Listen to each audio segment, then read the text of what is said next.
O Dr. Levatino praticou 1.200 abortos, até que ele se deu conta do absurdo que ele estava fazendo. Neste vídeo nós veremos uma descrição de como é feita essa prática. Nós veremos como as feministas no Brasil querem ampliar o direito, entre aspas, direito, porque não é um direito, é um pecado, querem ampliar o aborto para toda a rede pública de saúde, em qualquer caso, em qualquer tempo. A situação do Brasil não é fácil, mas é preciso ter presente que há um grande movimento conservador se levantando e atuando contra o aborto. Neste canal, nós apresentamos há poucas semanas atrás, alguns vídeos de alguns dias atrás, inclusive, todas as campanhas que têm sido realizadas atualmente contra essa prática, que é a prática de um crime contra uma criança indefesa no ventre da sua mãe. Agora nós veremos o que significa o aborto, porque é muito mais fácil para algumas pessoas acharem que estão se livrando de células que estariam dentro do seu corpo. Na realidade, o feto não tem a mesma constituição genética da mãe, o feto nem sequer tem o mesmo tipo sanguíneo dela. É um outro ser que está sendo, de forma violenta, assassinado dentro do ventre materno. Esse doutor Levatino faz essa descrição e ele comenta por que ele desistiu de praticar o aborto. Se você ainda não se inscreveu no canal, faça agora mesmo. Aqui embaixo, na descrição desse vídeo, há um link, há um botão de inscrição. E ao lado desse botão há um sino que deve ser ativado para a pessoa receber as publicações novas desse canal. Se você não quer perder nenhum dos vídeos que têm sido publicados, ative o sininho, além de se inscrever no canal. É muito importante que nós divulguemos essas informações, que nós possamos criar uma articulação de pessoas que estão preocupadas com os rumos do Brasil. As feministas não estão paradas, elas estão se articulando, elas agora mesmo estão querendo ampliar o aborto no Brasil, para todas as circunstâncias, em qualquer tempo.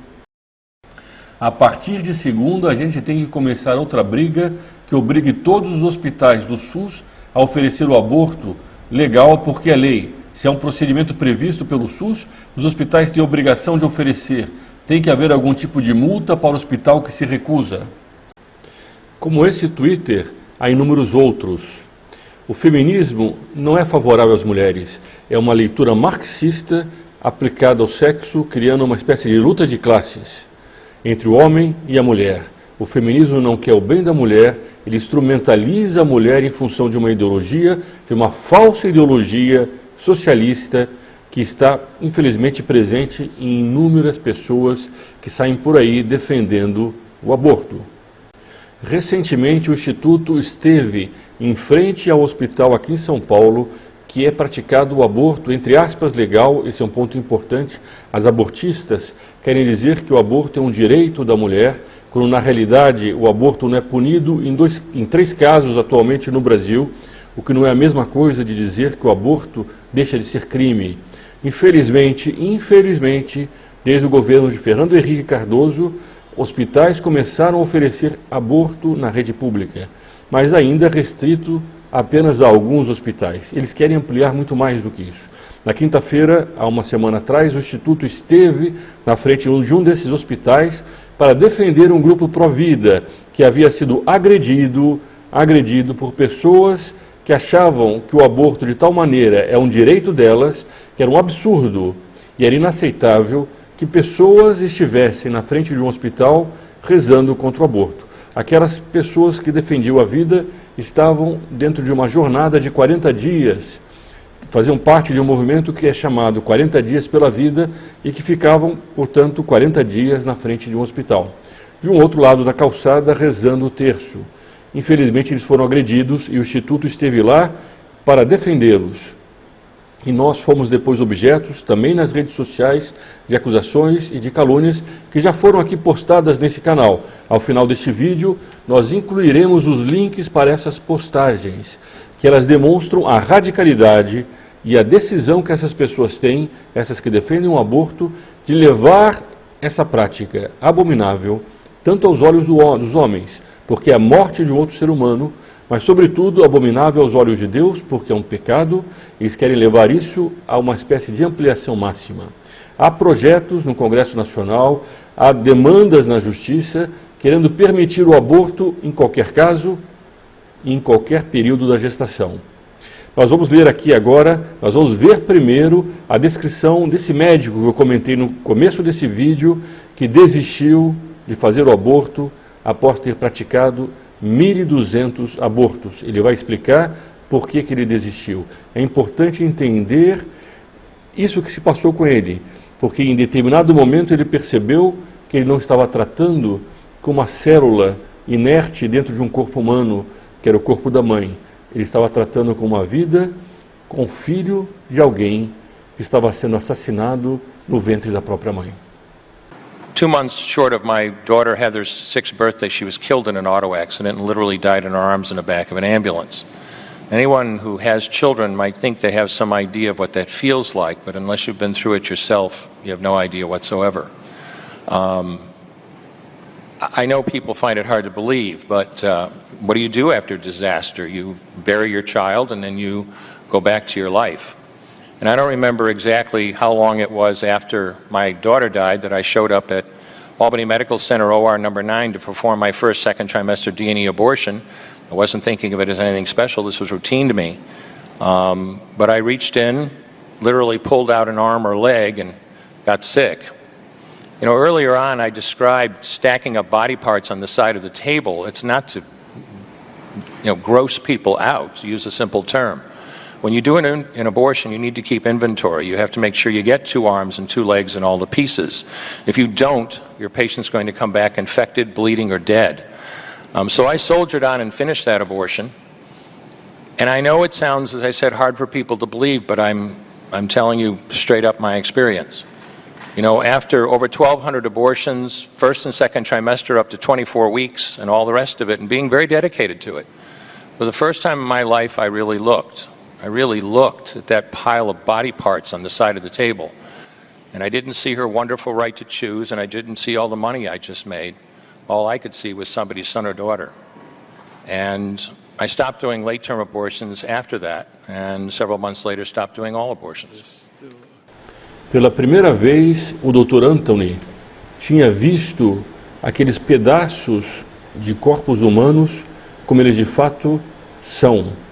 Pernas e braços de um bebê abortado. Ele deu esse testemunho numa comissão na Câmera dos Estados Unidos. E nós vamos ver agora a descrição de como é feito esse aborto. And I'll now begin by introducing today's witnesses. The first witness is Dr. Anthony Levatino. Dr. Levatino is a board-certified obstetrician gynecologist. Over the course of his career, Dr. Levatino has practiced obstetrics and gynecology in both private and university settings, including as an associate professor of OB/GYN at the Albany Medical College. And Dr. Levatino, we'll begin with you. Welcome. Thank you, Chairman and members of the committee. I only have 5 minutes, so I'm going to get right to it. Second trimester D&E abortions performed between roughly 14 and 24 weeks of gestation. Your patient today is 17 years old. She's 22 weeks pregnant. Her baby is the length of your hand plus a couple of inches. And she's been feeling her baby kick for the last several weeks, but she's asleep on an operating room table. You walk into that operating room scrubbed and gowned, and after removing laminaria, you introduce a suction catheter into the uterus. This is a 14 French suction catheter. If she were 12 weeks pregnant or less, basically the width of your hand or smaller, you could basically do the entire procedure with this.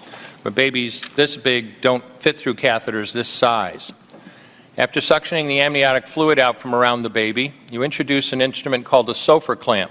It's about 13 inches long. It's made of stainless steel. The business end of this clamp is about 2.5 inches long and 1/2 inch wide. There are rows of sharp teeth. This is a grasping instrument. When it gets a hold of something, it does not let go.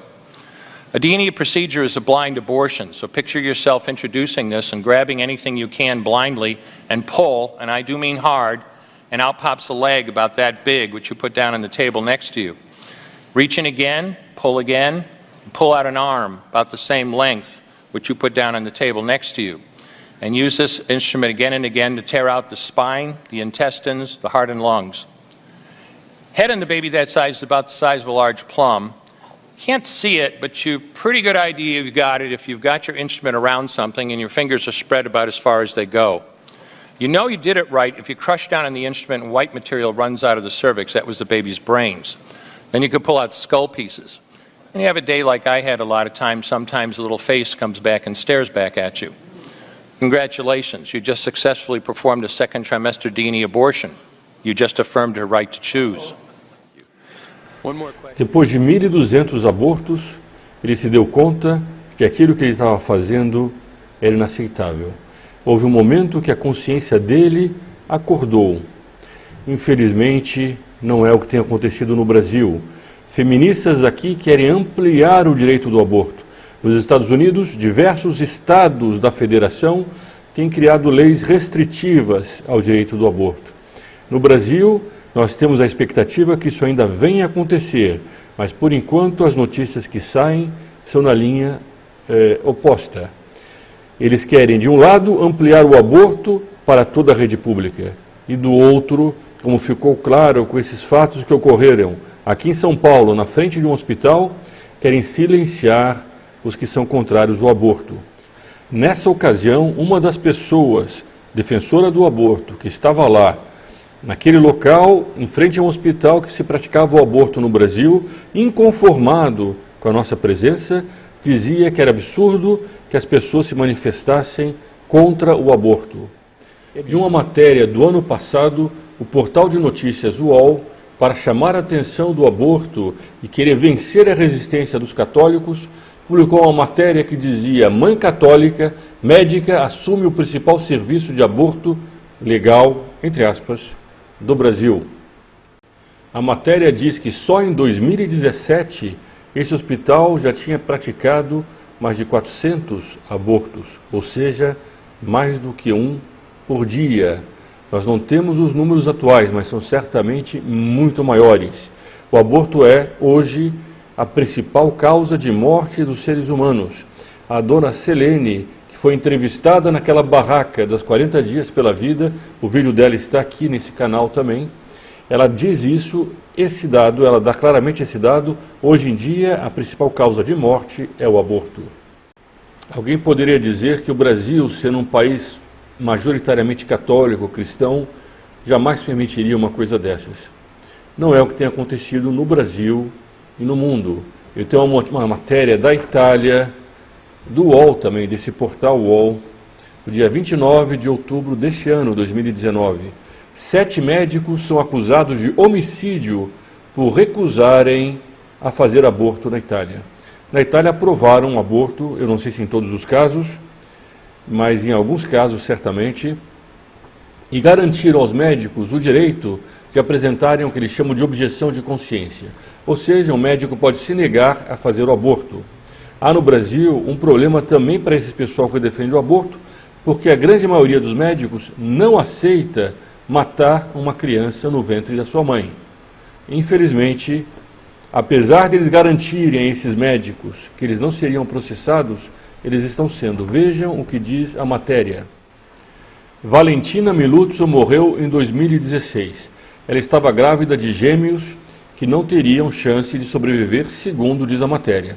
A matéria não diz por que ela morreu, ou não diz qual é a causa, qual é a relação disso com o fato de ela estar grávida de gêmeos. Mas 7 médicos tinham se recusado a fazer o aborto por objeção de consciência, que eles chamam de objeção moral. O chefe do departamento diz que não houve nada na postura dos médicos que tenha causado a morte dessa mulher. Entretanto, a justiça italiana está processando esses médicos porque eles se recusaram a fazer o aborto. O mesmo vai se passar em outros países. O mesmo vai se passar aqui no Brasil. É uma ingenuidade imaginar que o aborto, sendo imposto a todos os hospitais, como querem os feministas, que ele não levará à perseguição àqueles que se recusarem a proceder ao aborto. Naquele Twitter que nós colocamos no início desse vídeo já dizia isso, falava de multa para hospitais, de multa para começar uma perseguição judiciária, para que depois termine até mesmo em prisão, é um pulo muito pequeno. Nós estamos entrando numa espécie de espiral, em que o, entre aspas, direito ao aborto vai crescendo no Brasil e no mundo inteiro. E aqueles que têm uma posição moral, que defendem a vida e que são contra o aborto, cada vez mais são perseguidos, são intimidados e são convidados ao silêncio, quando não dizem que a pessoa só pode ter uma posição moral dentro de um templo religioso. Nós estamos chegando numa época de uma perseguição religiosa que se avizinha, e nós temos que nos unir, nós temos que perceber o que está acontecendo. Uma das campanhas do Instituto é exatamente contra o aborto. Nós somos a favor da vida, porque nós somos contra o aborto por um motivo religioso. Há muitos especialistas, inclusive uma das principais líderes que foi passando por toda a América Latina, conseguindo a liberalização do aborto, Dom Bertrand, em um vídeo que fez aqui no canal, está e será colocado ao final deste vídeo o link para esse outro vídeo do príncipe Dom Bertrand. Ele comenta como ela dizia nas palestras em que fazia que eles tinham conseguido uma grande vitória. E essa consistia no quê? Consistia em silenciar o argumento religioso. Se a pessoa é contra o aborto por mera conveniência sentimental, se ela é contra o aborto porque ela acha que simplesmente a lei é contra, nada impede que com o tempo o sentimento mude e a lei mude. A pessoa só é eficazmente contra o aborto se ela tem uma posição moral e religiosa. E por isso nós sempre tocamos no assunto religioso. O aborto, antes de tudo, é um pecado que ofende a Deus. Ele mata um ser humano, o que já em si é inaceitável, mas ele ofende a Deus. E esse é um ponto muito importante. Nós não podemos cair nessa armadilha de silenciar o argumento religioso.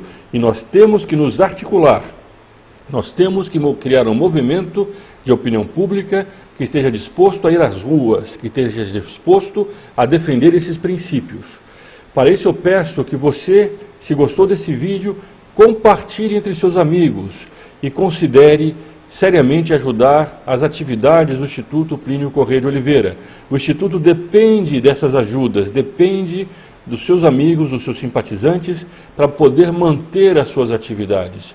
Se você gosta dessas atividades, se você percebe, por exemplo, esse caso do aborto deve ser combatido de forma eficaz, considere fazer um donativo para manter essas atividades.